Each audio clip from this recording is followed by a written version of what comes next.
Hello, hello, hello, good people, and welcome to Happy Healthy Whole with Sharea. I am Sharea, and we are talking today. The armor you wear once kept you safe. Ownership of your identity and power. The armor you wear once kept you safe. What does that even mean?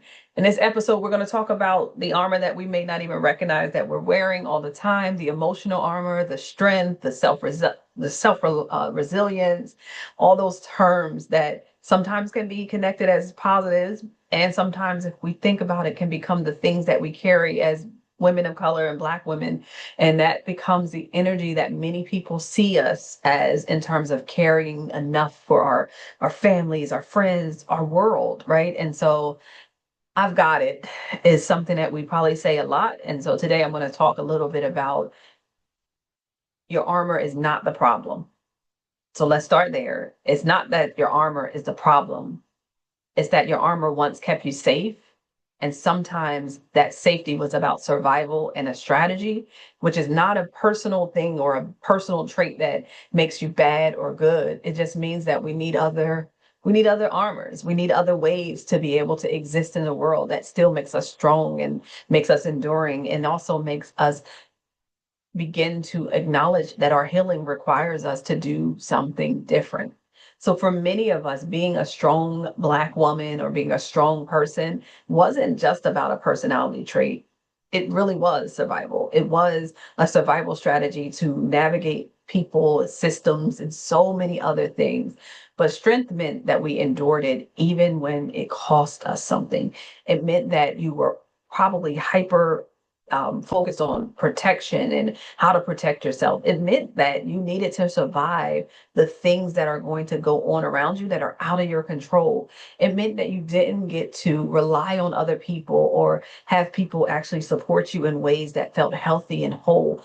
It meant that you were let down and disappointed and often seen and or not seen at all as important in other people's lives. And if nothing else, that's how it felt.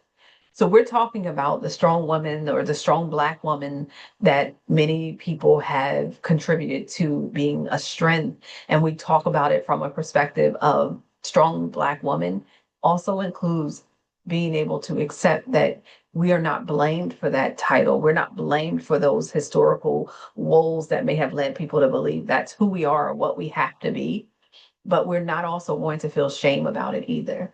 That we need to understand it. We need to actually navigate it, notice it, acknowledge it, and then also find new ways to create strength and vulnerability that reflects a new strong Black woman. And I think, a lot of times this one is easy, and we've said it a lot. People are saying it more and more around putting down the cape and putting down the strong Black woman stigma and, or excuse me, or theme that they have around us. But the thing is that it's more than that. It's heavy to carry it. If all you've had to do was protect yourself or to hold up this identity of strength, it's exhausting. I don't know about everyone else, but it gets so exhausting that the heaviness of that armor becomes more about trying to make sure people don't undermine you, don't believe something's wrong with you or you can't navigate systems like everyone else. But maybe, just maybe, because it's been placed on us, we need to stop. We need to grow beyond it in a way that honors that it was a strategy that helped us to survive, but it doesn't have to be a mechanism that is currently safe for us, right? So maybe you maybe you had to do things like grow up too fast. Maybe you had to learn that emotions were unsafe. And my challenge to you is to think about that from an alternative. Because I also think like we learned how unsafe emotions are, but then we became so dependent on ourselves and our self resilience that we forget that we need others. So there's this balance. And I think, again, one of those things that there's this way that we can begin to identify the roles that we've been performing, not because we wanted to, but because we had to. And the important part of that is releasing the armor in a way that is about what's not safe, what has become unsafe, and Also recognizing that you might be in a new environment and a new safety in certain areas, not every area. Also, some systems are still being navigated and we need to protect ourselves a certain way. But softness is not the opposite of strength. I know we see a lot of like soft life, luxury, this and that, but softness isn't the opposite of strength. It's the evidence that safety has been created. And that's the good thing about softness. It is a good thing. It brings this brief practice of acknowledging that we're safe, that we are allowed to be present in our heart, that we're allowed to be vulnerable about our emotions, that we don't have to be protective over everything that we feel.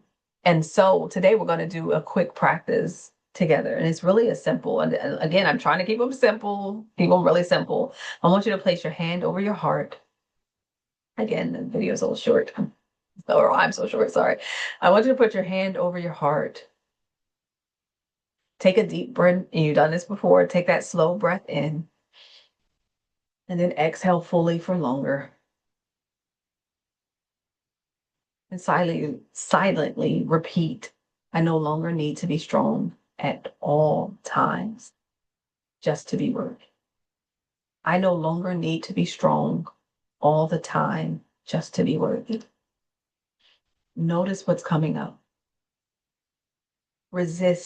Resistance to that statement, emotions, relief, permission to just be. Wherever it is, I want you to welcome it in this moment, because even if it's not something that naturally feels positive, it's telling you something about the weight of what you feel the word strong means for you. Let's do that one more time. Take a deep breath in and slowly exhale. Take that moment, just pause. I want you to realize that in this work we're doing is not about becoming someone new. It's about allowing yourself to be more of who you already are without the constant protection, with a level of softness that comes from feeling safe. This week, I invite you to reflect on the question and to really think about what has strength protected me from and what has it cost me. There is no rush here. I don't need you to put it in the chat or tell a million people. I just want you to take time with that question. What has my strength protected me from? And what has it cost me? Healing honors peace. And when we start to recognize that armor can be rebuilt, can be new, can be started afresh, it allows us to be ourselves as we become truly free of some of the things that have been carried because of our historical experiences, our personal experiences, and just the world we live in. Take a moment, do that breath practice to just pause, acknowledge, and to give your nervous system a reset. Remember, last week we talked about rest as an intervention, not meaning that it's an absence of work, but even just a pause. So take that pause as you even work on this assignment over the next week. Take good care of yourselves. Next week, we're going to talk about listening to our bodies. I think it's time. We did enough, I think, around some safety, some rest as an intervention. And today we talked about putting down the armor. And if we can, we're going to look at how our bodies can be used to help in our healing journey in a place that honors who we are and in a way that can be practical. Until then, be gentle to yourselves. You've carried a lot, and I think that's enough. Be well.